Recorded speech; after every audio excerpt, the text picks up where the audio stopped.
कि अब से कुछ दिन पहले मैंने आपको एक वीडियो बनाकर बताया था कि कैसे चंद्रयान 3 की सफलता से सबसे ज्यादा आग लगी है ब्रिटिश लोगों में। खास करके ब्रिटेन के जो कट्टर मीडिया है उसमें तो चीख पुकार मची हुई थी, और मैंने आपको तब भी ये बात कही थी कि ये तो कुछ भी नहीं है, अभी तो हम चांद पर पहुंचे हैं, इनका तब ये हाल है। आप लोग तब देखना जब आने वाली 2 सितंबर को हम सूर्य की तरफ रवाना होंगे और अपना आदित्य L1 मिशन लॉन्च करेंगे, तब इनकी जो चीख पुकार है वो 10 गुना बढ़ जाएगी। और आज बिल्कुल वैसा ही हुआ है, क्योंकि चंद्रयान 3 की सफलता पर तो इक्का दुक्का ब्रिटिश मीडिया थी, कुछ चुनिंदा पॉलिटिशियन थे, कुछ ब्रिटेन के लोग थे जो सोशल मीडिया पर गुस्सा निकाल रहे थे। लेकिन आदित्य L1 की लॉन्च पर तो क्या ब्रिटेन की मीडिया हो, क्या ब्रिटेन के लोग हो, पॉलिटिशियन हो, यहाँ तक कि ब्रिटेन की एक बहुत ही बड़ी पार्टी है जो मैदान में उतर आई है और भारत के खिलाफ गलत बयानबाजी कर रही है। इससे आप अंदाजा लगा लीजिए कि आदित्य L1 की सफलता कितनी ज्यादा ब्रिटेन को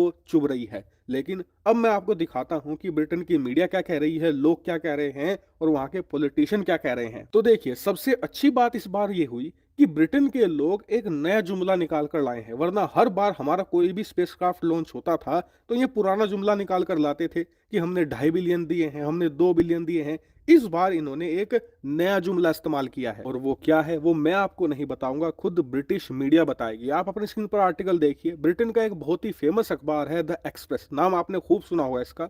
इसने बताया है कि हाल ही में ब्रिटेन ने करीबन $33 मिलियन दिए हैं एड के रूप में भारत को, और जैसे ही ये एड भारत को पहुंची, भारत ने सूर्य की तरफ आदित्य L1 मिशन लॉन्च कर दिया। और आगे इन्होंने ये भी बताया कि इस चीज को देखकर ब्रिटेन के लोगों में गुस्सा है अपनी सरकार के खिलाफ भी और भारत के खिलाफ भी कि भारत हमारे पैसों से स्पेसक्राफ्ट लॉन्च कर रहा है। और ये मुद्दा ब्रिटेन के अंदर कितना बड़ा होता चला जा रहा है, उदाहरण के लिए आप अपनी स्क्रीन पर देखिए। ब्रिटेन की एक फेमस पार्टी है जिसका नाम है यूके इंडिपेंडेंस पार्टी। इसने तो एक कदम आगे जाते हुए इस खबर को लेकर एक मुद्दा बना दिया है और लोगों को भड़काना भी शुरू कर दिया है कि भारत हमारे पैसे से अंतरिक्ष प्रोग्राम चला रहा है और हमारी सरकार जमकर पैसा दे रही है भारत को। और इस मुद्दे में आग का घी डालने का काम कर रहे हैं ब्रिटेन के कुछ लोग, जो इस प्रकार से ट्वीट करते हैं कि जी हमारे देश में इन्फ्लेशन यानी कि महंगाई बढ़ रही है और हमारी सरकार दूसरे देशों पर पैसे लुटा रही है, और हमारे देश के जो लोग हैं उनकी फैमिली है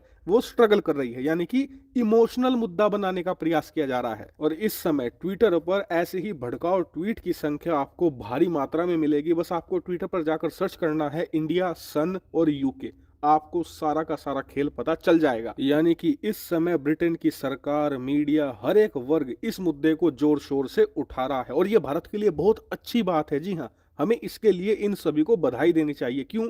क्योंकि ब्रिटेन में जैसे जैसे ये मुद्दा उठेगा ना, ठीक वैसे ही ब्रिटिश सरकार को अपनी पार्लियामेंट में जवाब देना पड़ेगा कि जी ये 2.5 बिलियन का फिगर आया पहले, अब ये 33 मिलियन का फिगर आ रहा है, हमने ये पैसे कहाँ दिए हैं भारत के अंदर, भारत को दिए भी हैं या नहीं। और तब सारा का सारा कच्चा चिट्ठा खुल जाएगा और ब्रिटेन के जो ये लोग हैं इनका मुंह खुद इनकी ही सरकार बंद करेगी। यानी कि हमें कुछ कहने की जरूरत नहीं है। लेकिन एक बात तो आपको माननी पड़ेगी कि जब चंद्रयान 3 लॉन्च हुआ था और आदित्य 1 लॉन्च होने वाला था, उससे पहले ऐसा लग रहा था कि इससे सबसे ज्यादा जलन पाकिस्तानियों को, चीनियों को या काफी हद तक अमेरिका को भी होगी। लेकिन जब ये लॉन्च हुए हैं, सफल हुए हैं, तब से कुछ संख्या में पाकिस्तानियों को जलन हुई, लेकिन बाकी ने कांग्रेचुलेट ही किया। चीन ने भी काफी हद तक कांग्रेचुलेट किया, और सबसे ज्यादा बधाई का रिकॉर्ड खुद अमेरिका ने तोड़ डाला। अमेरिका की वो मीडिया जो पहले भारत का मजाक उड़ाती थी, भारत की सराहना करती पाई गई। वहीं ब्रिटेन, जिसके बारे में हमने दूर दूर तक नहीं सोचा था, उसने तो नीचता की हद ही पार कर दी।